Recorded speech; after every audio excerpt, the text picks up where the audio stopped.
Welcome along to episode 39. And as you can tell by everyone's selection, yes, we're filming this the day before England and Wales' first game in the World Cup. So excitement is riding very high here. And no doubt, both first come Tuesday, we won't be wearing England or Wales colours and we'll be very miserable. But first of all, Harry, how are we doing? Yes, very well, thank you, Ronnie, mate. Yeah, obviously the World Cup is now in full swing. It could all have been beaten Qatar earlier to obviously 2-0. So yeah, hype is very much real now. So the World Cup is underway. So yeah, as of time recording this, looking forward to obviously England playing tomorrow. Yeah, I'd like to say World Cup is in full motion and all right, maybe he was offside by kneecap, but I was called in corruption to begin with. But I was trying to stay neutral here, but I'm very happy that Qatar did not win. But moving on to obviously this Saturday, there is a card show happening, which we're all really looking forward to. And joining us all the way from Wales, and people are now thinking, I did not know there was a Wales card show coming up. No, it is the South Coast Card Show, and welcome along because this is going to be quite an interesting one, and people are already going to be wondering. It's a long journey for a card show, right? Yeah, it is a very long journey for a cardio. But 4.5 hours it's going to take me on the day.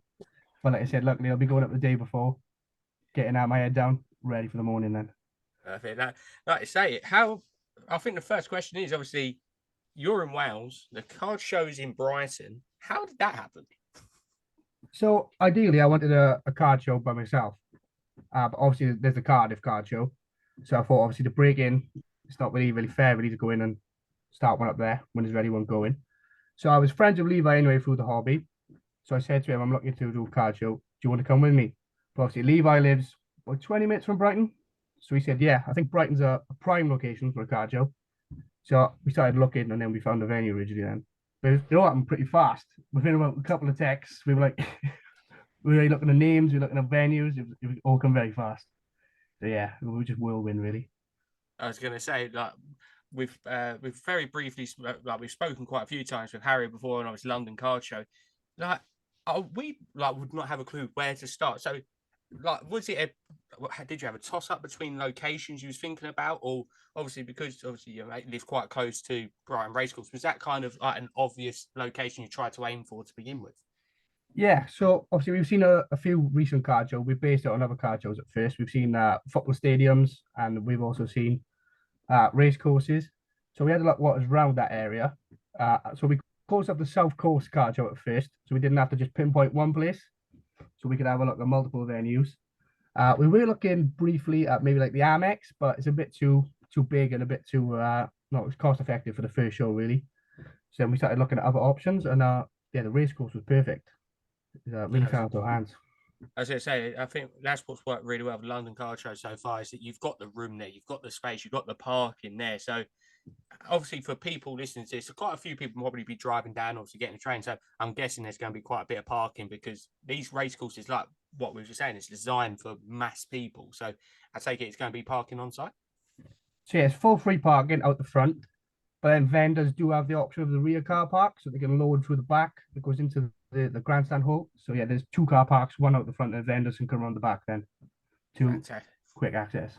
I was going to say, that's fantastic because no doubt when we're driving down, I don't fancy walking for about half hour, Nah. especially in the morning. But I'm going to pass you over to Harry now because he's got some few questions for you because I know we're just really intrigued to hear everything about it, obviously, and build up to the show. Yeah, so the show it literally is what time recording is 6 days away now. So obviously it's very much the countdown is well and truly on for you. In terms of planning, also the card show, I noticed you briefly also you were mentioning where there was one already in Cardiff. I guess what challenges do you have to try and come around, obviously, when creating a card show? Just for myself, like me and Ronnie, if probably a lot of the card hobby, obviously not all of us try and create card shows, so we're pretty none the wiser as to the process that goes into it, the thought process. So what challenges do you have to try and overcome when you're, it's probably a really like big question for you to answer, but yeah, what did you have to sort of come try and sort of hurdle over, if you like? So there was one massive hurdle right at the front, which was we got a website that we wanted to add PayPal and stuff on there, but it says you have to be a registered business. So that was like sort of massive thing straight away. We were like, no idea. I've got no accounting skills or business skills really. It's off the cuff. So we had to get into that first, but that was a pretty easy hurdle to overcome. And then working the website, because obviously it's brand new. I've never run a website before, neither has Levi. But yeah, we come to that pretty quick. But then you got the hurdle of floor plans. So obviously we've never done a big event before, but they had their own floor plan, which was 100 tables. Then obviously we had to like think, are we going to sell 100 for our first, or do we want to overdo it? And obviously if we do 100 for our first show, there's quite a big gap to jump then to improve on the second show after you've sold 100. So we went for 70 tables at first, and then we come to another hurdle. So we got 70 tables from the venue. Then we had no welcome desk, no trade corner. We went, right. So then once we scaled that back, and the demand was there for extra tables, so that wasn't an issue at all. But yeah, they were the big main hurdles. They don't really think of really until they come at you fast. That's fast, isn't it? They'll come at you at once, literally, and you've got to try and deal with them all at the same time. So obviously you mentioned previously about potentially looking at the Amex. Obviously, I know our good friend Big H would have been down there in a flash if it was going to be at the Amex. He's going anyway, but obviously if it was the Amex, I think he'd have been first in the team sheet. Was your plan always to sort of start off at a smaller venue and then obviously potentially work your way up in from there? Or what was the plan in terms of venue size you were sort of going for? So originally there's two quite big rooms at the race course. You've got the premier room, which is it's a square shaped room. It's quite wide. And then you've got the grandstand then, which is where the show is. So originally you were like, I think there's 40 tables that fit in the premier room. But then once we put a couple of stories up and we gauge an interest, we're like, yeah, we will do more than 40 tables straight away. So then we moved to the grandstand. But the plan is eventually to hold 100 tables in the grandstand. So we could potentially do 100 there. And if we need to, then we can advance into the second room. But yeah, I think the Amex is the big goal. But they got some massive suites there, and they're like really high class. So yeah, it's going to take a while to build up to there, but that is the goal. I say we definitely, it's good you've got there somewhere to work towards. You've got that aspiration, that potential goal to work towards, obviously in future shows. But to draw it right back to square one again, what actually made you want to start up a card show? What sort of twigged in your mind? You thought, you know what, I want to try and start up my own card show. What sort of led you to that? So actually, I've never been to a card show myself, so it's pretty raw for me. Yeah, but but for some mad reason, I thought I really want to run one. But obviously, when to come to Cardiff, I was like, yeah, I don't know, that's their patch. I know I live about 40 minutes from Cardiff, but Levi was big. I know Levi talking to me, he really wanted to run one as well. It was just doing it and the time to do it. Because Levi just had a baby, so do you know what I mean? It's a very busy time for Levi as well. So we stalled it, and then, like I said, we were just exchanging texts. And we were like, yeah, we really want to do this. And we put a message out to a couple of local friends in the hobby. And they were like, yeah, we really love to do that. We spoke to Joe Fora Trading. Yeah. We were like, gauge our interest of him. And he was like, yeah, it's a great idea. Brighton's a great get down there. He's Mr. Brighton. So yeah, it all just clicked into place, really. It was really quick, like kind of. I was about to say, well, the one and only Mr. Brighton you could have asked about a car show. Right? I don't think he would ever have said no. Yeah, he was straight in. Obviously, yeah, Ronnie, I'll hand back over to you for a couple more questions. I was just saying, actually, perfect goes in because it was quite strange. I've always felt that there's quite a community in Brighton already that are really interested in cars. Obviously, got Big H and Fora to name two of the actually people we've had on this. But it's crazy to think, like, you think of all the places in the country, just there's like this nice pocket in Brighton. And like I say, I think it absolutely makes perfect sense to have a car show. And like I say, I think if Fora says something's going to be good, you know it's going to be good. Yeah. The man's unbelievable in hobby. And I think just talking about that, like so far from like your table sold, I think a lot of people always wonder what like the split's going to be between like your TCGs, and like sports. So do you think you're going to have quite a good mix of everything, or is it going to be more, do you think, orientated to one side? So originally it was very sports orientated, and we were like getting a bit worried because we included the Pokemon logo as in our logo because we didn't want to not include them because we wanted all TCG and sports. It started off very slow, just sports only, because obviously me and Levi mainly we are sports, so that's all our friends and all our connections were all just sports. Then I think we have maybe 15 to 20 Pokemon tables also. There's quite a lot. There's a big vendor who's got 6 in himself. So yeah, there's quite a lot of Pokemon there now. We've had quite a lot of messages as well. So obviously we've only now just released the vendor list. So people were saying, is there any TCG, is there Pokemon?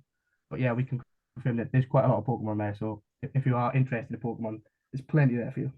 I was gonna say, personally, I always like, even though I'm not into TCGs myself, I always like looking at their tables just because I admire like the art on a lot of the cards. So it's always great. Like I always say, I'm no interest in Pokemon, but I do like looking at the cards, which is probably going to be dangerous in the long run if I actually find a card that I like. But moving on to the next one is obviously, it's going to be a very tricky question, but what are your expectations today? It's obviously going to be quite, I'm guessing, quite nervy, obviously being the first show, but you're going to try and get around a bit as well to look around at some cars and just talk to people. What's your day really going to be, obviously, from opening to close? Yeah, so luckily, quite a lot of our family are coming down to help us run the event as well. So they'll be doing tickets on the door and check-in. So it does free up us a bit to obviously get around, speak to the vendors, speak to all the people attending. So we do plan to get around the day, but obviously we haven't done it before, so we don't know if we will have that time. But we would like to think that we'll be around the venue a lot. It's great. I really do. I like it as well, especially like saying time back in time. It's really nice when it's that family feel of being run. Like you feel it as soon as you walk into the building. It's not a business, you know. What I mean, it's everyone knows each other straight away, and everyone's so friendly. And obviously, just touching on that, obviously the doors went from doors opening. Just what can you tell us for obviously people who have got different tickets, like what timings they can get in, and obviously what times it's to? Because obviously there might be some people thinking what time to get along to the show. So we have vendors that are coming in at 8:30, and then we have VIPs 10:30, and we have general admittance then at 11 o'clock. So obviously with the VIPs, it does come with a goodie bag, 30 minutes early access, and the goodie bag is actually stacking up. We have a couple of good packs. We have card stands. We've got some sleeves. So it's quite a bulky goodie bag as well. It's good value for what it is. we're not just selling the dream. Yeah, not gone are the days of the goodie bags where it's just full of sweets and other things like that. It's actually card array itself, which is great to hear. And like I say, how obviously the tables have gone really well. You're looking at a very busy event. So obviously you've got trade corner as well. Was that something you always wanted to orientate into the actual show, having that trade corner for people to go and talk to other collectors and maybe open boxes there, and also actually get their collection out and show people? Because obviously I always find that like the social area that you really can talk to people there. Yeah, so when I went down to look at the venue, that's the first thing we look for. What's the best space we can utilize for the trade corner? Because obviously not everyone could be a vendor. Not everyone has as much cards or product to sell. So it's just a nice, safe place as well for people to sit there, chill out, trade cards. But we also have a cafe area as well, just which are doing food all day and drinks all day, and they've got a good few tables there. So if you want food, you can sit there, so you don't have to sit in the trade corner and eat your food. You can sit at the cafe, and then you can do all the business then over in the trade corner. Yeah, that sounds great. You had me at cafe, to be fair. That sounds great. I definitely will be there at some point. I was about to say, is there going to be alcohol served as well? That's not a good mix. Yeah, I don't think there's going to be alcohol served. The bar is closed. There is a big bar area, but for our first show, the bar is closed. We've got loads of tables in front of the bar, but it's definitely something, if people want it, we can do in the future. But I think it's just food mainly at the minute. I was about to say, buying cars under the influence is probably not going to be the best combination, really, is it? I was going to say, I think we've all done it. We've had a few, and then eBay just gets that bit more attractive after a few drinks. Yeah, that's what I mean. Well, Whatnot is the worst for me. Oh, Whatnot. It's because of the timing as well. Because obviously you have Voct and eBay and everything like that, but Whatnot is a completely different time. You come home, you open your phone up, you're like, someone's popped up a notification, you're like, you just bid in, and it just turns into a big snowball effect. Wake up in the morning, you got notifications saying this is sending, you're like, what have I ordered?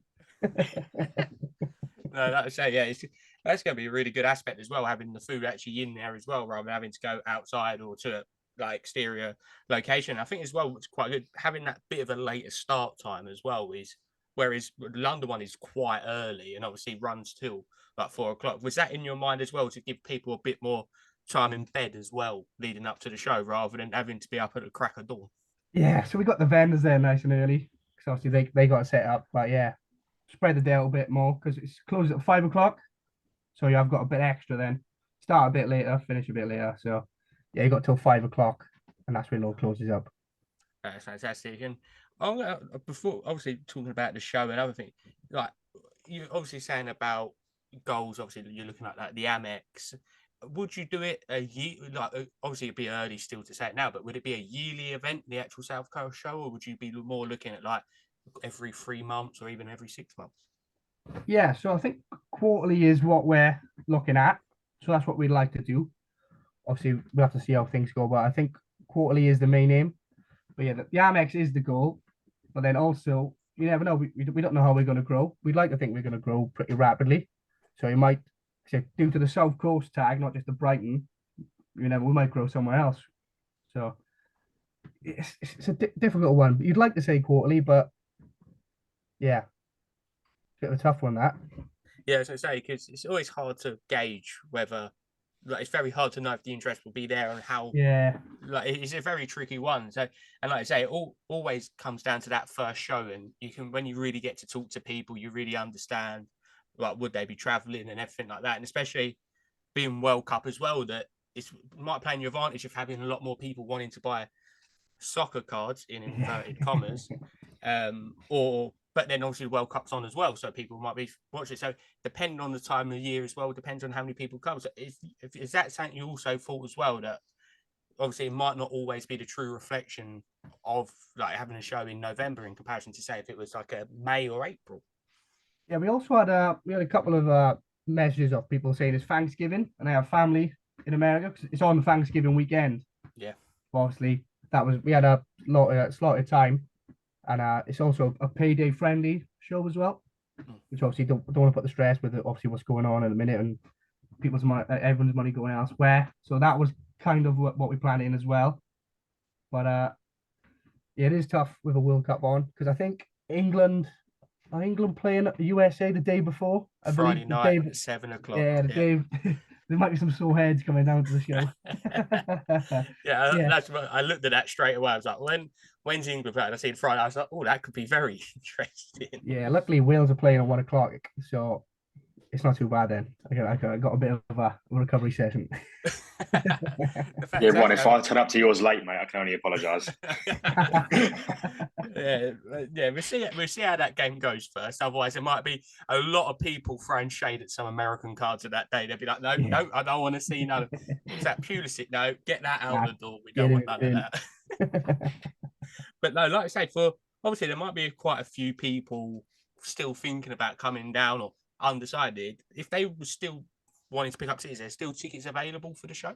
So just as today, we've completely sold out VIP.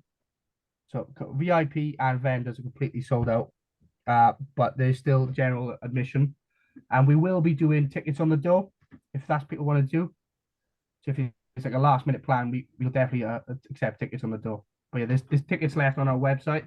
If you want to go on there, southcoastcards.com. And it's all on there. If you want to pick up tickets, still plenty left for general admittance. Fantastic. I think, as I say, I've spoken to a few people that will be buying them on the door. Because I think especially a lot of people can't commit until the week of or a couple of days before. Yeah. They try and move bits around. So it's fantastic to hear that people are actually people going to go and be able to get it on the door. Otherwise, you don't want people traveling down and just having that sitting there just looking through a window, just like, I want some cards. But actually, in terms of like what best ways to travel, obviously we briefly mentioned about parking. Was that the recommended travel? Was it not too far from a station if people are traveling by other forms of transport? Yeah, it's not too far from the station. Obviously I went there when I drove down there because the train's a bit of a nightmare for me because it's a couple of changes, so it takes even longer. So for me, direct transport was a lot quicker just to drive down there. But yeah, there is a train station in Brighton that's not far at all if people are thinking to come down on the train. Fantastic. That would say definitely check out the website, southcoastcardshow.com, because that'd be the best place to pick up your tickets in advance and all the information. And I think there's a good thing for everyone to check out as well is on your Instagram page, which is the floor plan, because I don't know why, but a show always seems more realistic when I see a floor plan. I really don't know. And you actually get a gauge of who's going to be there. And I've got to say, I actually really like the setup. It seems like there's going to be quite a nice long room. So when you we've got the island approach on it, and obviously I was looking through it, and obviously Big H was the first one that come to my mind because I know he's going to absolutely love it. And we're not going to see him on Instagram on Friday saying, "Here's my 13-hour journey full of supplies." So was that another thing of trying to actually get local people in the community and within the hobby to actually go to the show? Yeah, so obviously we looked at other shows for locations first. Obviously, you've got the Northwest Card Show, you've got a couple popping up in Manchester, Norwich. There's nothing really other than obviously you got the London Card Show, but nothing southern. So we thought that was a perfect thing. And then once we reached out, like I said, we reached out to Fora, we reached out to Big H. There was a lot of interest there, so it was pretty easy, really. Oh yeah, that's just say. I always like traveling down to South Coast. It's always a nice journey, but rather than having to go up that way to go down that way. No offense to anyone listening to this, north of Watford, really. But I do like traveling south quite a bit. But I don't know, Harry, have you got any other question regarding the actual show? Yeah, I think the only question, everything else aside, I think, how are you feeling for the show? Like, what are you most looking forward to? Are the nerves kicking in yet, or how are you? Are you quite sort of cool, composed, relaxed?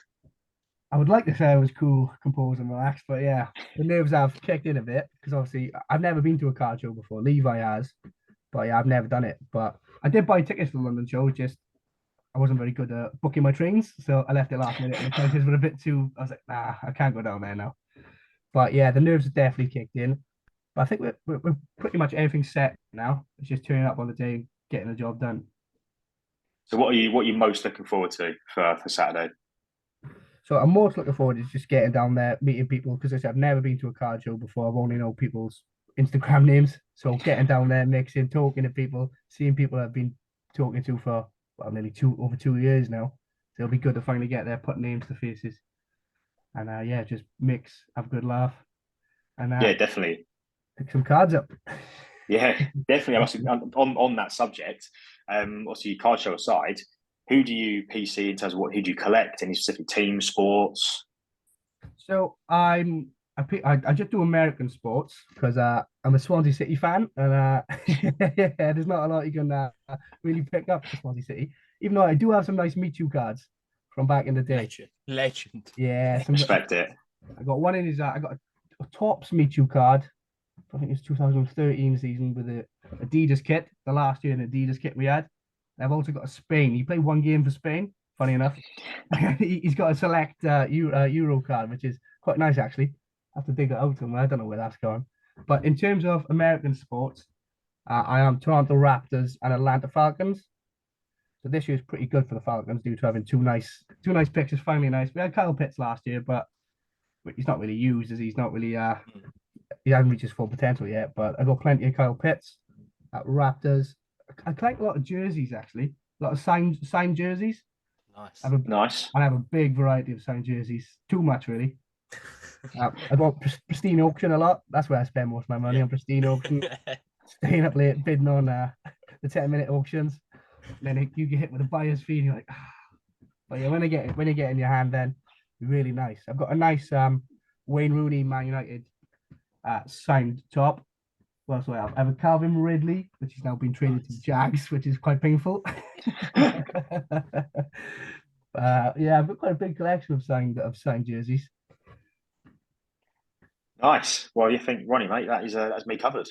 Yeah, I was going to say, obviously, American sports are more of my realm. And obviously, it's so it's very dangerous, as I always say, especially the NBA and NFL, because the NBA and NFL market, there's so many cards and so many parallels that we're like World Cup proof, and people are like, oh my god, it's numbered to 399, but they don't realize that in basketball you can get cards numbered to like 2022. Yeah. So like in your actual PC, obviously you say jerseys, you've like signed jerseys, everyone loves a signed jersey, but actual card related, have you got a favorite card or like a couple of cards that you really like? Yeah, I do actually. I have my favorite card. I got a Justin Herbert numbered to 15, which I'm actually going to be grading at the card show with Jim. He's doing a £17 offer of SGC up, and I'm a big fan of SGC. Yeah. So that will be going there on the date. So that's my biggest card. I also got a lot of Javonte Williams for the Broncos. Yeah. Obviously, I really like them. I picked up loads of on-card autos. I got number to 10. I've got 5s, and then he's gone and had this big injury. And yeah, that's gone now down the drain. But I'm sure he'll bounce back. Yeah. The Justin Herbert, the 15 is my personal favorite. Yeah, I was going to say it's a very different world of trading because the price of you could be the most expensive player in the world and literally one injury or one event and your prices drop and then they rise triple. It's crazy, the American market. And I think that's literally the beginning for like what we are at the moment in football, so soccer cards, because we're Yeah. just grazing the surface. But my other question, obviously, you're saying Toronto Raptors, obviously winning the NBA a few years ago. I remember it. I was quietly cheering them on once the Lakers done horrifically like they are doing this year. But how was that? Obviously, Toronto, obviously repping. Obviously, at the time, Kawhi Leonard was there as well. Yeah, the claw, yeah. Oh, Well, what a actually, player! What a at, player he was. yeah, at that time I was in Ibiza when we actually won the championship. So I took all my jerseys with me. I wore them all week, and luckily we won. But if we didn't win, I would have an absolute nightmare. I wore them jerseys everywhere. Luck was definitely on your side. Yeah, it was honest, like massive with all the injuries. I couldn't believe it, to be honest. But what a run!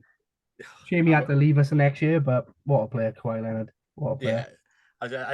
Out of all the recent wins for any team by the Lakers, that one always sticks in my mind, especially that one shot. I think it was against the Philadelphia 76ers. The 76ers, yeah. I just remember now it's still bouncing on the rim 4 times before dropping in. It's just a magical moment. And have you picked up any of his cards or any of the like big time players from obviously the title winning team? So yeah, I do have a couple of Pascal Siakam. I do have a Fred VanVleet jersey that is in America at the minute, sitting in my box. So that will be coming over soon. I did look at some Kawhi Leonard cards and jerseys, but they're actually they're really high priced, especially the Toronto Raptors uniforms. So I haven't actually got any of them. I'd love to own one, but they're a bit out of the price range. Yeah, as I say, I've seen it before. Some of the Lakers stuff, you can get some of the guys that are sitting on the bench, but then when you start looking at some of the starters, it's astronomical price. Yeah. Especially then you throw in a championship as well, and everyone wants them players, especially Kawhi. So, is there anything you're going to be looking to pick up at your own show, as like even not a memento, but actually just for the PC? Yeah. So I'll be definitely looking to pick up some Kyle Pitts for the PC. And then I'd like to add to my. I don't have many Joe Burrow. I would like to add to my Joe Burrow collection. I have a couple of Joe Burrow, but not as many I would like. And definitely Javonte Williams. I think he'd be pretty low now considering he's had his injury and he's gone a bit quiet.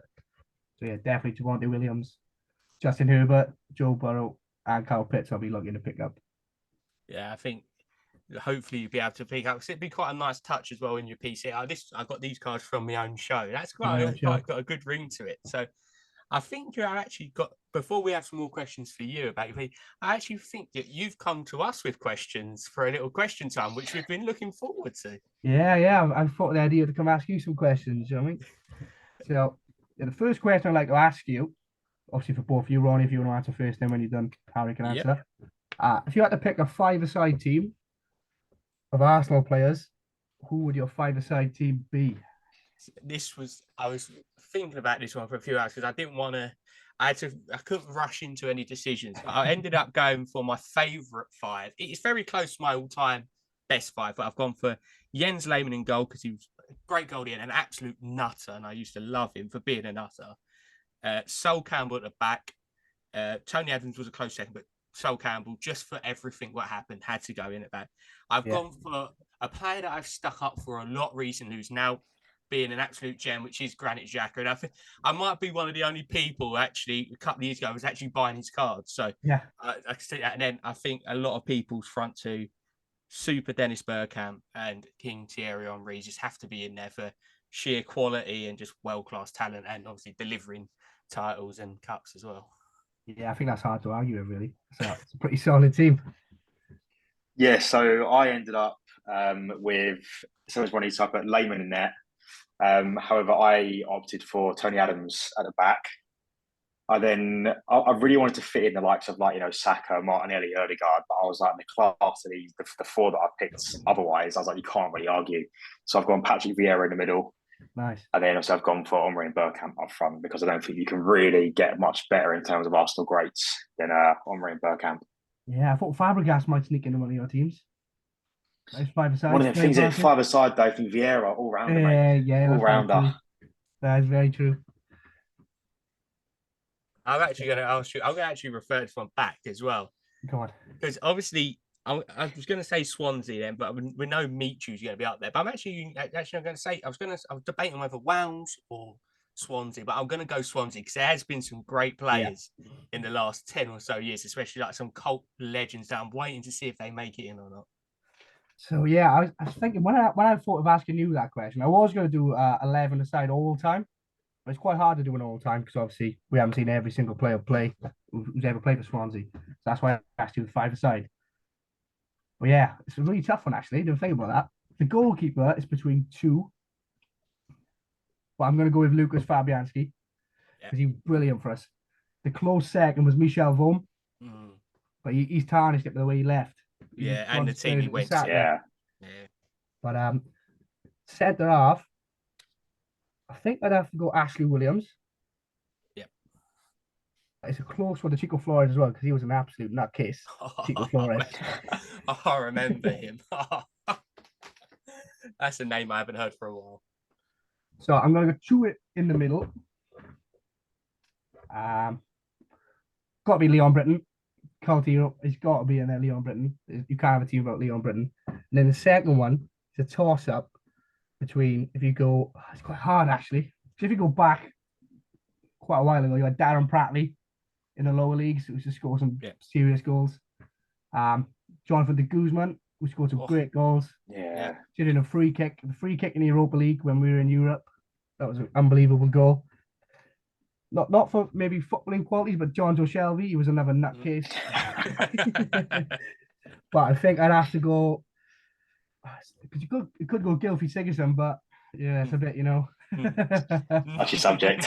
Yeah, so we'll go Joe Allen. We'll go Joe Allen sitting in the midfield. And then obviously I'm gonna go Michu up front, but I think Lee Trundle is a close second to that.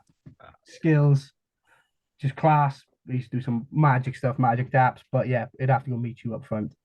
I was going to say the one, but for some reason, one of the other people I always remember for Swansea before he sodded off to Man City. Wilfred Boney. Wilfred Boney, what a player! Honestly, you got Andrew as well. Andrew, he was brilliant on his times. Was it Nathan Dyer as well? When I think it was. Yeah, that's the thing. Because I'm going 5 aside, I would go Nathan Dyer, Routledge, Heroes. If it was a full Routledge, that's the one. Yeah, Routledge. Play them on the wing, but if we're doing 5 aside, we're going solid. But yeah, we had some really good players. We've had some really good players pass through the ranks. Yeah, I've been down to Liberty a couple of times. It was always a great atmosphere down there as well. Whenever we played you, I think the last time we played you, I think it was a Monday night as well, raining. It's a long journey. We didn't. I think it was actually 1-1 or something as well. Because we never done well at your place. Never ever done well at your place. I remember we beat you and Sam Clucas scored 2 goals. Yeah. But I can't stand Sam Clucas now. Now he's gone to Stoke. He did the Messi celebration against us when he took his top off and held it up to the crowd. Oh, you can't do that if you play for Stoke. But we deserved it really. Everyone gave him a boost all game, and he took it off. Held it up after he scored, and that was me done then. Yeah, I think the next few questions I've been thinking about. So I let old Harry take away this one first because the next one I've got to get clarification again in my mind. So the next one is your favorite goal you've ever seen live. Yes, this one I was talking to you about before we went live, Ronnie. I think I've obviously not been to see that many Arsenal games live to have seen then some of these big goals. So I think the only one that I can possibly put out of the bag is Ødegaard's goal against Everton last game of last season. Obviously, one-touch football and then slotted it away in the far-right corner. So I was actually live. I was at that game there as well. So yeah, that would probably be my pick out from the hat of the very few I've seen scored live. Or even adding to that, obviously Tierney's goal against Zurich in the Europa League. I was literally sat at the road in front of Ronnie. So we celebrate that moment together, which was very lovely. This was my one. I had a short list of 3 for this one, and sometimes it's not the best of goals, but it's the moment. One of the best ones, or I think the one I had to settle with, the 2 close ones was Martin Elliott Stamford Bridge when he ran the whole length of the pitch, got past Kante, put it in bottom corner. Another one was Giroud's scorpion kick where he won the Puskas score. But the one I went for was Jack Wilshere against Norwich. My favourite team goal. Absolutely unbelievable team goal. And I remember as it went in, everyone kind of just looked at each other and went, "Oh my God, how have we just put that together?" It was such a Oh, it was unbelievable, that one. It was one of them where you look around and you're like, oh my God, that was incredible. Yeah, it was a brilliant one. That was hard to top. That's the thing. This is so many times as well. It's not about the goal. Sometimes it's the moment. So there was a couple of them as well. I remember Aaron Ramsey FA Cup final against Hull when we somehow went 2-0 down to him and ended up winning in extra time. It was just that one because we hadn't won anything. So that was a brilliant goal. Yeah. But for actual goal quality, I think Wilshere has to be at the top for me. Yeah. So I was going to add my two. So I had one. I had one similar to you. Just the moment. So it was Watford away with Swansea, and we got battered all game. I literally, whenever you go away, you stand up. Well, I was sat down. Carlos Carvajal was the manager.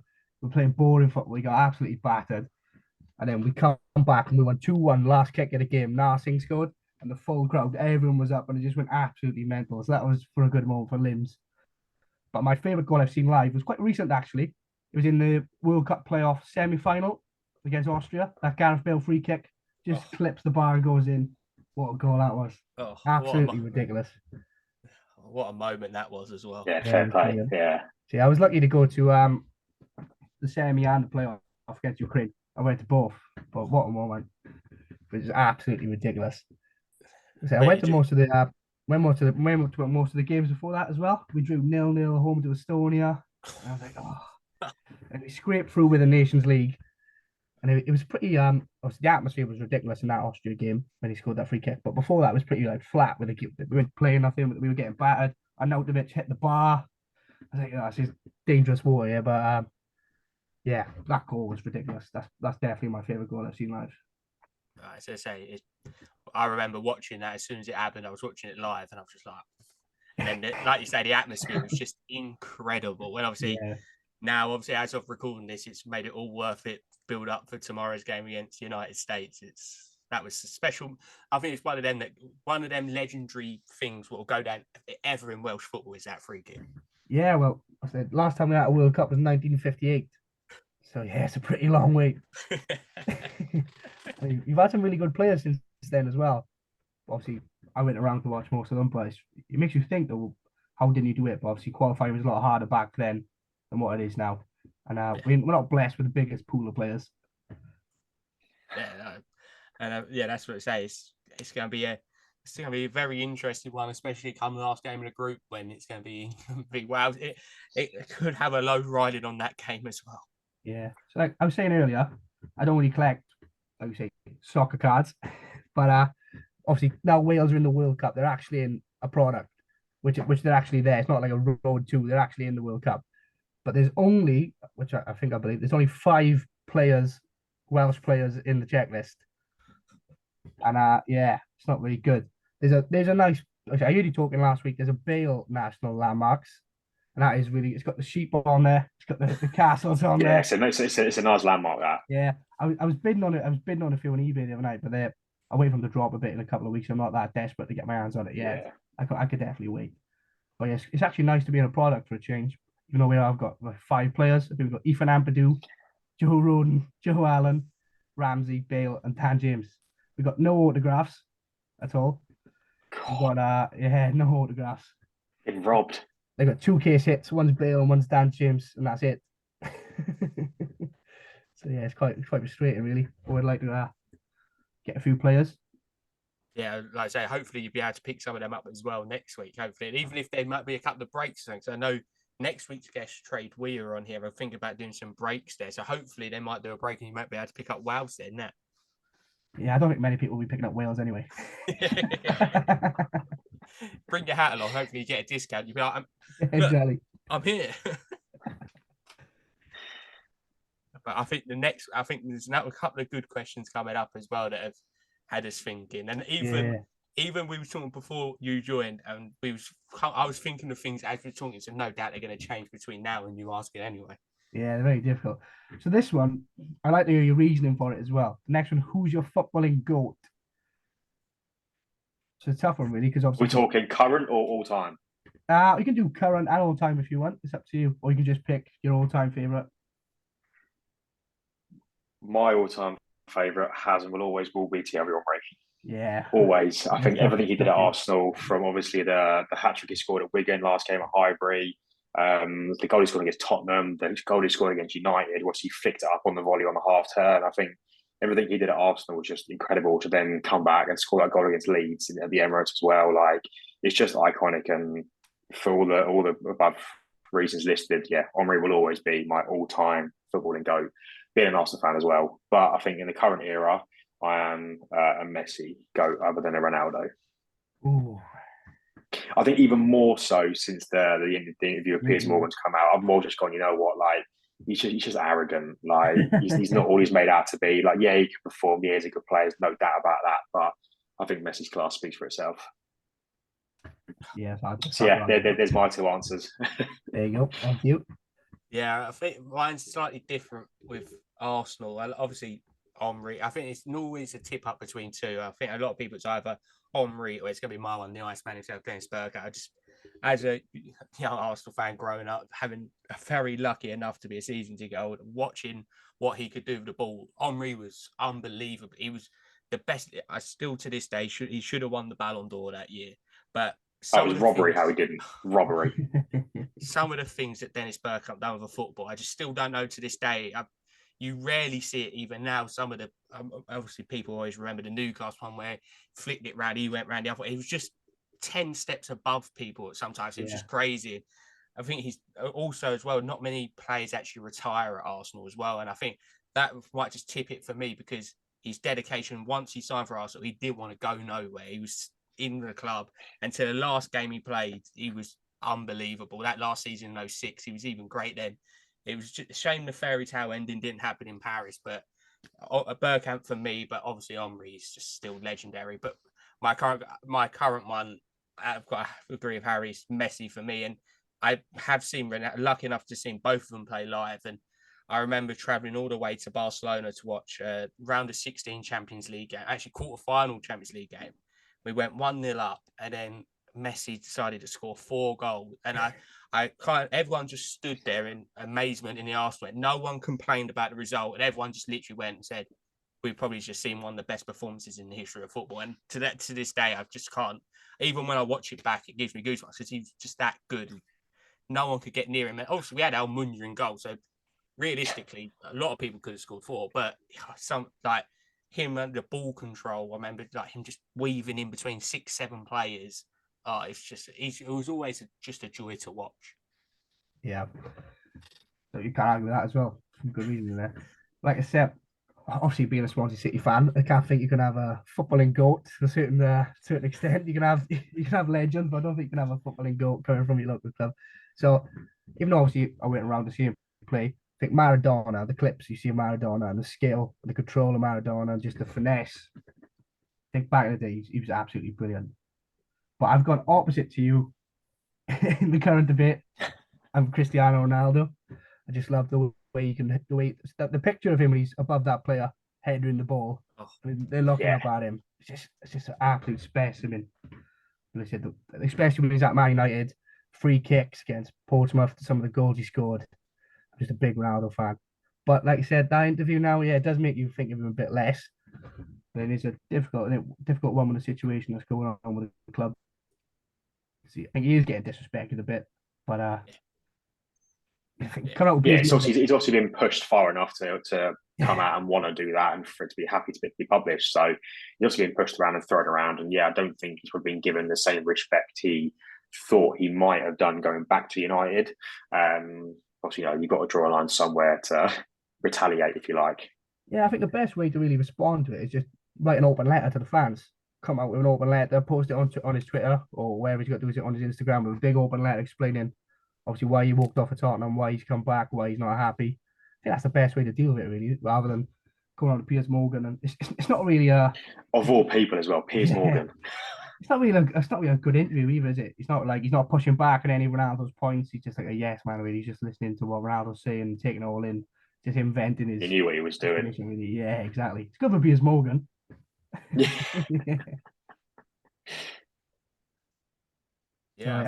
Yeah, less of Piers Morgan, the better, I think, for this one. I never know. He might be a secret card collector. Who knows? Yeah, I think next up question. I think a couple of, I've just changed my mind on one of them coming up. So Harry don't even know one of my responses. This is going to be a great one coming up soon. Yeah. So my next question is, if you could have any player sign for Arsenal today, who would it be? Yeah, so I answered this fairly quickly when I wrote my answer down earlier on. I Yeah. said Jude Bellingham, Jude Bellingham. 100%. Yeah. No doubt about that whatsoever. The kid is incredible. At what? I think he's 19, 20, I think something like that. Yeah. I mean, he's captain Dortmund. He's played alongside Haaland. What he's done for England, I think, yeah, the boy is an absolute wonder kid. So if I could have anyone at Arsenal today, it would definitely be Jude Bellingham. That's brilliant. Yeah, Yeah. it's going to be boring here because I can't think of it. It was the first name to come out of my mouth straight away. I think it always helps being English as well, but just what he's doing at his age is just ridiculous. Some people take it to 26, 27 to his ability and leadership. So whatever team's lucky enough to get him from Dortmund is going to have a potential captain straight away for 10 years plus, which is just mental. It's crazy what he's done at his age. Obviously breaking through at Birmingham at 16. Now could literally walk into, I still stand by it to this day, can walk into any midfield in world football and be an instant success. Yeah, with Bellingham, do you remember when they retired his jersey? And everyone was just saying, he's 16, what are they doing? They haven't got a clue. Everyone was making a laughing stock of him. And it turns out he's actually very good at football. Yeah. It was an interesting decision to retire a kid shirt, but fair enough to him. I do remember it's that. Paid off. Yeah, I remember that because the director the director said, "Yeah, we're going to retire it," and then when he comes back to us, when we're in the Champions League in like 4 years' time, I was like, he might be in the Champions League in 4 years' time. I don't think you would be, man. Nah, you got no chance of that.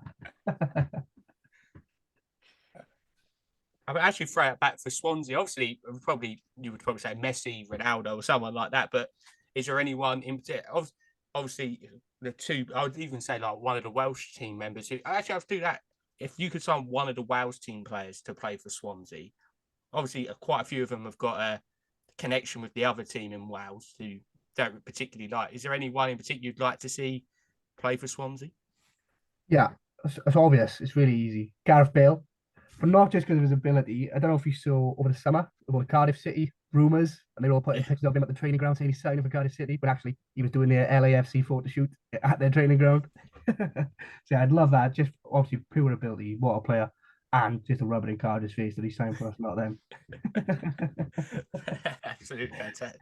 Like I say, I'm really happy for him, and obviously for an ex-Arsenal player Ramsey that they're actually getting to play in a World Cup, because it's probably perfect time for them. Obviously, both of them near the end stage of their career, that they can actually play in that big tournament, because both of them have had unbelievable careers and deserve the chance to play in the big stage. Yeah, he's dyed his hair blonde again, hasn't he? Ramsey, have you seen it? He's gone back to the blonde, so I think we're in for a good World Cup.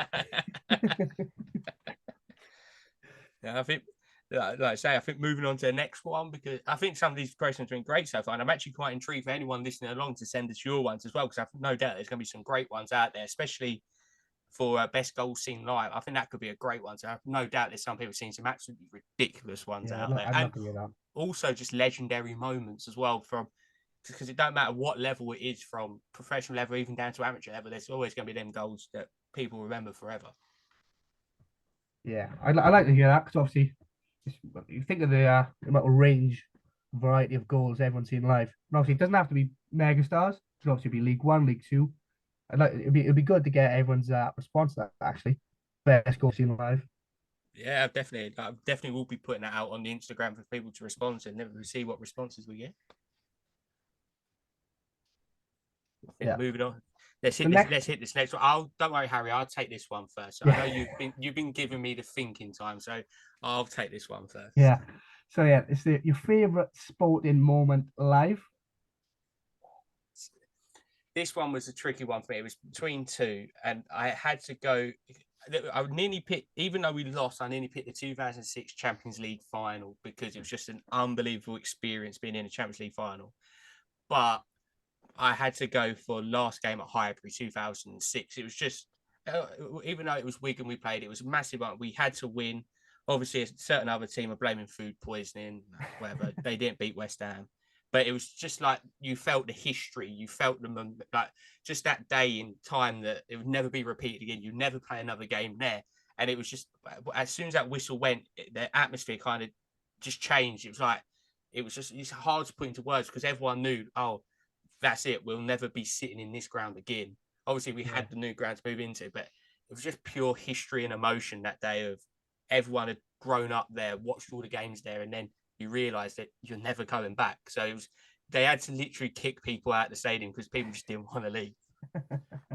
Yeah, the same happened with us because obviously we used to be in the veg field, which obviously everyone, you hear all the time about everyone's love to go back to the veg for one more game, stand on the terrace.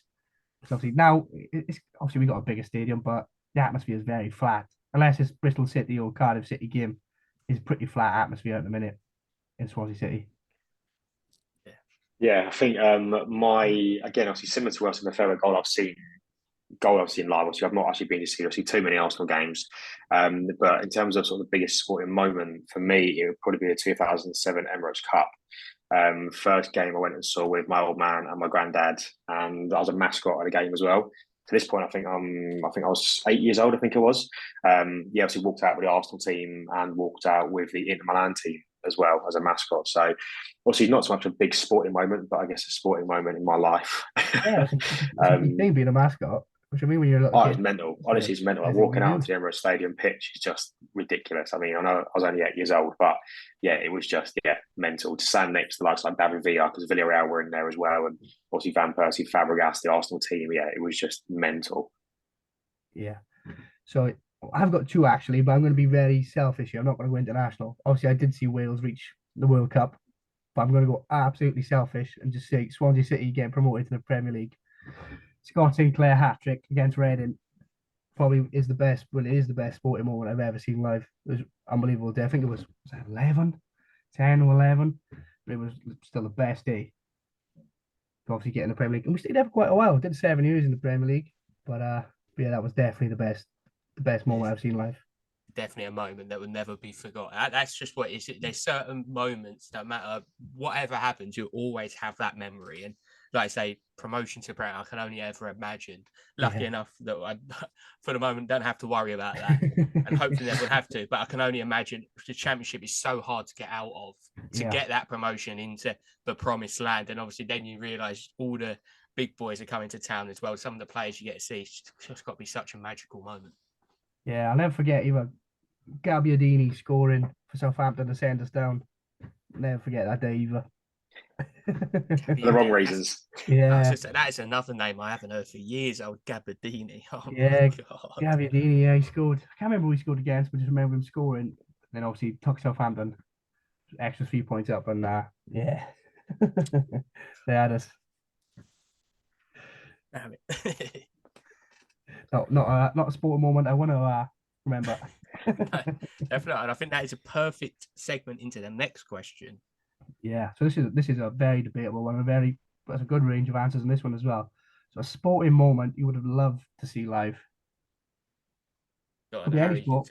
Doesn't have to be football. Could be any sport. So yeah, I had three, all relating to Arsenal. I didn't really think about it otherwise. I was like, I didn't think outside of football. So the three I had for me was when we clinched the title at White Hart Lane. Yeah, wow. Would be Arsene Wenger's last game at the Emirates, where we beat Burnley 5-0. I'd love to have been there. Or for me, it would have been one that Ronnie was lucky enough to be at, was our last game at Highbury. Obviously, when Henry scored a hat-trick against Wigan. Yeah. Those are the three that sort of sprung into my mind about sort of events that I'd love to have been at. I mean, a sport event in general that I'd love to be at would be Silverstone, the F1. Obviously, I've not ever been to see one, but yeah, I'd love to have been to one of the races where Hamilton won one of his championships, or even watching sort of Michael Schumacher and Senna and one of those races with those in them. But yeah, they were probably the top three moments in Arsenal history that I'd love to have been at the games at. Yeah, I think like Harry, one of mine's very similar. Of obviously, my dad was very, very lucky enough, even though it weren't the best experience outside the ground after winning the league at White Hart Lane. It's definitely winning the league at White Hart Lane was one of them, and then my other two are actually non-football. So one of them would have been to be at Kobe's last game for the Lakers. Yeah, obviously dropping 82, like just 60 points. Sorry, it's just legendary. The player he was as well, and then obviously, sadly, everything else that happened after that of taken way too soon, and always I think there's not many sportsmen left a legacy for me, and I think everything he stood for was just what it should be, and even down to the last minute, not being selfish and actually doing something for everyone else. And then the other one for me was when Tyson Fury beat Deontay Wilder. Oh, Even though he beat him in the first fight yeah. and they gave it a draw, second fight in Vegas to win the championship, that would have been such a brilliant moment to be at. Just being in Vegas, watching Wilder cry as well. And just the parties afterwards with all the English and especially all the travelers out there as well would have been, I think that would have been something that you'd never ever forget. And just that moment, especially for boxing in the last 20 years of what I've been watching, that I just remember that moment of him going. Everyone said there's no point in taking the fight against Wilder the first time. Everyone thought he was out. No, drew it back, got back up, literally raised from the dead. And it's funny enough because I'm actually reading his new book at the moment. He talks about it, and it made me even think of it even more. But I think that moment would just be, that would have been something else to be at. Yeah, it'd be ridiculous. That I'd love to see that. So my moment with football would be the quarterfinals against Belgium in the Euros. Robson Kanu, Cruyff turn, Sam Vokes. I think that would have been, well, for Welsh football, that would have been a massive moment to be like that. And also, I'd love to go to a Super Bowl. I was lucky enough to go to 3 NFL games in London this year. Went to all 3. But yeah, I'd love to do the Super Bowl eventually. But I've seen some. It's very, very expensive, believe it or not. You can definitely say that again. It's not, even if you're sitting in the rafters, it's costing you 4 figures. Yeah, as I said, the other moment I would love to be at as well was, as you mentioned earlier, the Kawhi shot against the 76ers when it bounced on the rim to take us through to the NBA Finals. What a moment that would have been. So say, even just thinking that, there's so many like legendary moments. You just like some of the things we're not even mentioning, like this sound probably absolutely unbelievable. I'd love to have seen, obviously. One of them I'd love to have seen was the US men's basketball team at the 2012 Olympics. Yeah, that would have been great because the roster they had for that is just all-time 11. It's like ridiculous. So that would have been great to see. And that was only literally 30 minutes down the road from me. But sadly, I was too young at the time, so I couldn't be like, can I get some tickets for this? And they weren't cheap for that Olympic Games. But I think that's another one that I think of as well, having Kobe 30 minutes down the road with LeBron and AD, KD. And all of them just would have been great as well. It's crazy when you think of it like that. It is crazy. Like I said, there's so many moments that obviously we can't cover. Like across all the sports, I think everyone has their own different opinion. Whether it be tennis or golf or boxing, there's so many different moments that everyone would have been in. But I think a World Cup final as well. I'd love to go to a World Cup final. Obviously, there's no chance of Wales getting to a World Cup final, but you never know. You never know in football. You never know. Just to be at a World Cup final, I think would just the event itself would just be unbelievable. Yeah, no, 100% agree. It's not always about the actual sport on the day. It's the build up to it, the traveling to it, and the experience. Like you say, it's just being there. That's what sometimes it's all about. It's just saying you was there. That's what, in my eyes, I'm very lucky enough to say that on a few occasions. It's I was there, and then for the rest of the time, you just remember that no matter what happened, you can pinpoint that exact time, like the memories what we said. You can remember that, pinpoint that. Sometimes even like when you watch it on telly, and then you're like, I remember where I was when that goal went up, or I always remember when Germany beat Brazil 7-1. I remember watching that game like it was yesterday, and it was 8 years ago now, like over 8.5 years ago now, and I'm just like, how? Yeah, it's crazy when you think of it like that. That would have been a good game to be at. That would have been a brilliant game to be at. Yeah, that would have been something else, I think. Yeah, something I want to do a Champions League game. I've never done a Champions League game. Just to hear the music. I think that's one thing I'm definitely going to be doing potentially next year. Yeah, definitely. Yeah, I definitely want to do a Champions League game. Yeah, definitely. It's that music is goosebumps. Just it starts. So the thing is, it's not even a great song. Like if any other situation they played that song, if it was a TV advert, everyone would be like, "What's that?" Yeah. But now it's just, if they changed it, it would be riots at every single crowd. Yeah, it's ridiculous. It's just so iconic. Yeah, I think that's, like I say, definitely. If you get the chance to, definitely Champions League games. Hopefully, hopefully one day they come back to the Emirates, because then that would be even bigger goosebumps. And I think no doubt Harry will be like camping outside Arsenal's ticket office trying to get a ticket. Yeah, I think you should. You should, It'd you be- should next season. I think you have a big chance. Well, I don't want to jinx nothing for you because obviously, Touch wood. but I think yeah, you should have a really big. You should get top four. I'd like to think you should get top four, especially with the form you're in at the minute. Mm. But that's the thing about a Winter World Cup. You don't know what's going to happen when you come back. Yeah. You ain't got, I think it's only a week after the World Cup final. Exactly a week.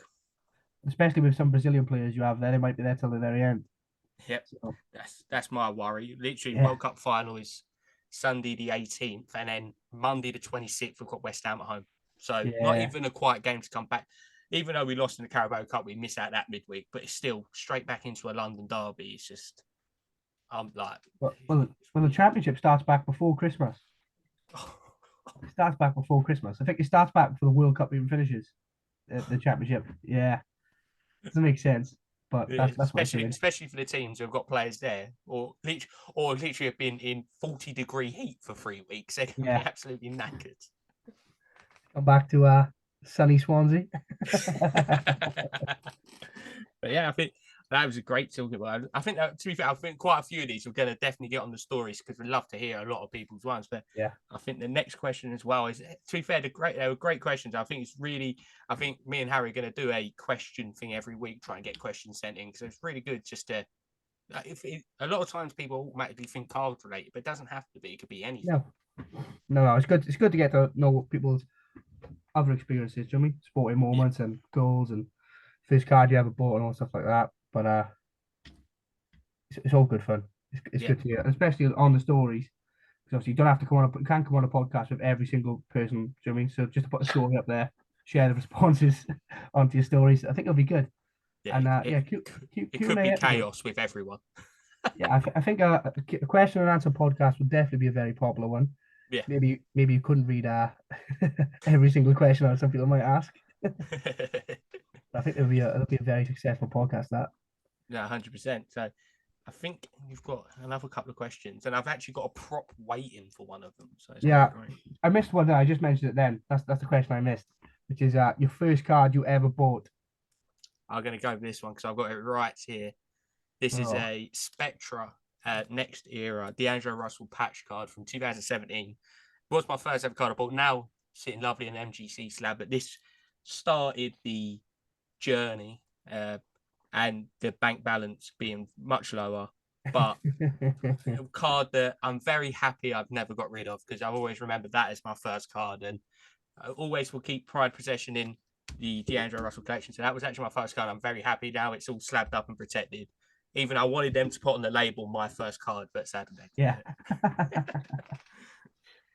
Yeah, I actually bought two. I was going back through my photo album earlier on today, and I was thinking, what were the first two cards I ever bought? Yeah, funny enough, there was two of them both on the exact same day. The first one was the Fabregas Chronicles rookie ticket, just a base card that I now have in a PSA 10. Obviously, at the time, it was only the raw card. And it's a bit of a whirlwind in terms of difference in price. But the second card I bought was actually a Patrick Vieira auto from Impeccable from 2019 to 99. So yeah, I bought both of those cards on the same day. Obviously, yeah, the rest is literally history. So yeah, I actually don't have my first card anymore. I give it away. So yeah, mine was actually a Zion. So I entered loads of breaks at first. I didn't buy my own cards because obviously I didn't really know about the American market and all stuff like that. So I was just on Facebook originally when I first started. I entered a few breaks, and then obviously I should actually start collecting players I like. And then Zion come through, and at the time I thought it was a brilliant pickup. I bought a PSA 9 of his Prism base, and then I realized there were about 20,000 of them. So I didn't really have any connection to it then. So yeah, I ended up giving it away in a break. I added it into the box. So I actually don't have it anymore. But yeah, that was my first card I ever bought.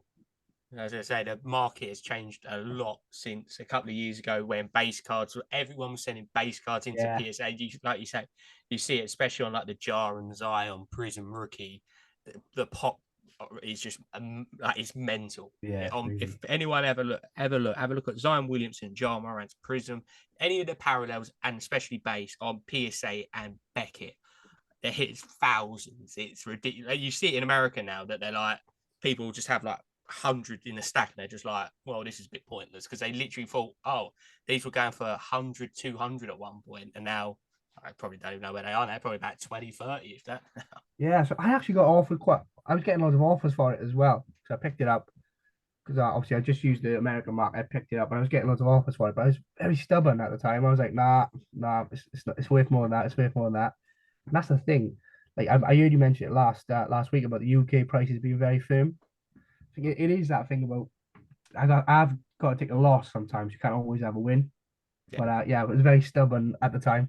So it got to a point where I was at a major loss. So I was like, I may as well just give it away, add it to the break. So it just sweetens the blow a little bit. Yeah, brilliant. Actually, I've got a question as well for everyone. Obviously, it's card related. Obviously, Prism is obviously out at the moment. So if you could, I'm not. It could be obviously everyone was going to say a one of one, but if you could have any card from the Prism at the moment, what card would it be? If you start with you, Kai. Yeah, I quite like the Gavi manga. I quite like that. Yeah. I think that would be my first one on the list as a big card. Like I mentioned earlier, I really like the Gareth Bale National Landmarks, but if I was just going to pick one card being greedy, I'd definitely go for the Gavi manga. Great choice. And I think my one is a manga as well. It's Bukayo Saka's manga. I just really like his one. The picture of him like punching the air looks like he's just scored, and I think it's going to be a legendary card. I really would like one of them cards one day. Get it graded as well. Like I say, it's a great set, and I know now Harry's thinking, "Damn it, I was just about to say Saka," or he's going to say, "Oh yeah, Saka." For me, it probably would be a Bukayo Saka's manga, or I think obviously when we spoke obviously with Trade We, I think it would probably be when we saw in Trade We's the Alphonso Davies National Landmarks. Yeah, I think the Canadian National Landmark is mustard. Like I think it looks so sick, and I think it's got to probably either be on like even like a Arsenal related aside, just in terms of the nice card design, it would probably be the Davies National Landmark or then the Saka manga. It's just the pancakes. The pancakes do it for me. Yeah, and the maple syrup. Yeah. Got to give credit to the Moose as well in there. Moose is great. Like I say, it's a fantastic set, and I think some of them are just iconic, isn't they? Like I think some of them, especially like some of the Japanese one I've seen with the cherry blossom trees, it just makes it pop. They've done a really good job with it. It's like as me and Harry have said every episode, it's just a shame it's Harry Kane for the England one. It really anyone else. Just anybody. If they would have put Bellingham on it, it would have gone up in price, but it would have been so much better to buy. Obviously, Saka. But like I say, I really rate that set. And hopefully, even though Wales have only got about 4 cards in the whole set, which is ridiculous, you think everyone should have an equal amount. But then hopefully you manage. To be fair, then at least it's a bit of a less of a chase for you. You've got to put a few less cards to pick up. And you definitely know there's going to be some maniac out there that collects the full set of National Landmarks, the full manga set. There's going to be someone out there who's got the full set graded as well, I imagine. Yeah. It's going to happen. It's going to pop up very soon. You're going to see it. You'll see on Instagram in about 12 months' time. Yeah. All gem mint 10s as well. Just just going up. Like you just see it every day, just going up in price, and it'd be on like one of the auction houses in about 4 years' time, and everyone will be like, it goes for like 20 grand. It's actually just like, oh my god, that's incredible. Yeah, it's crazy. But no, like I say, it's been an absolute pleasure having you on, and we are really, really looking forward to the South Coast show, which is Saturday. So, just for anyone who might not have catched it earlier, what is the best place to find, obviously, your socials and also the website to purchase tickets and find out more information? Yeah, so our Instagram is South Coast Card Show, and our website is www.southcoastcardshow.com. And if you just click on the ticket tab, it'll take you straight on there. I said VIP and vendors are all sold out, but there's general admission there. Due to the size of the room, we've maxed the tickets out just so it gives us tickets on the day as well. It gives us that option not to let people down who turn up and then obviously can't get in. Fantastic. Like we say, me and Harry and everyone listening really hope it all goes well, and we wish you all the best of luck for obviously yourself and Levi as well. That it's no doubt going to be a big success. We actually look forward to meeting you next Saturday, and thankfully England Wales is after next Saturday because it could have been quite an interesting meeting. But like I say, you're more than welcome to come on at any time, and hopefully next time on we'll be discussing how well it went. Obviously this Saturday coming up, and then also looking forward to the next time. So all the best for everyone here, and we really look forward to seeing you next week. Yeah, can't wait to see you there. Can't wait to see everyone else there.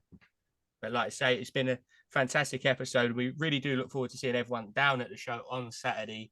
And we might have some stickers to go around on people's cases as well, which have just come in, which are great. And I've got one right here. The top loaded stickers are coming out. So find us at the show and we'll be giving them out. So we look forward to see everyone there. But most importantly, everyone, please stay safe. Enjoy the World Cup. And there is your excuse not to go Winter Wonderland. So from everyone here, have a lovely evening. Happy hobbying and good night.